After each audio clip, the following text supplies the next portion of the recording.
So we're not quite done yet. Remember how we guessed the mystery moments at the left and right boundaries? Well, let's see what the right boundary displacement and slope turns out to be given everything that we defined previously. So our first guess gives us a value of 1.58 inches of vertical displacement below our target value.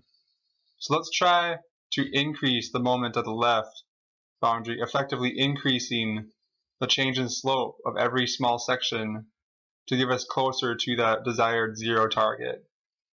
And notice how the slope at this boundary is 1.21%. So let's try to decrease the moment at this right boundary to decrease that slope. And that gets us closer. Here we see that the vertical displacement is now 0.85 inches above the desired target. So it looks like we overshot it a little bit. So let's decrease the moment at the left boundary to give less displacement of each small section across the entire length of this member. And our slope at the right boundary is now at a negative decline of 1.11%.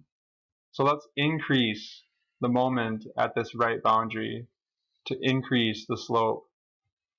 And that gets us pretty close. That's even better.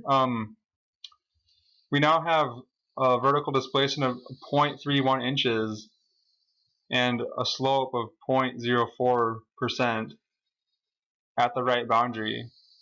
And you just do this process iteratively until the desired accuracy is achieved. And there you have it. We have constrained all aspects of the systems and defined all parameters of the solution, including the mystery moments that we guessed before, and that define the slope and displacement at the right boundary. What happens if we playfully vary different combinations of slopes and displacements at the beam boundaries? Our generalized construct should be able to yield results for all input cases, for all different kinds of scenarios. First, what if we consider a 4-inch displacement at the left boundary? The moment at the left must decrease, so each small section slopes more downward to get back to zero displacement at the right. Now, if we look at a 4% decline grade at the right boundary, the moment at the right must decrease to lower bending such that the change of angle at the rightmost section is downward. Next, what if we try a 4% negative slope at the left boundary? The moment at the left must increase such that the longitudinal fibers at that point stretch enough to achieve that decline slope.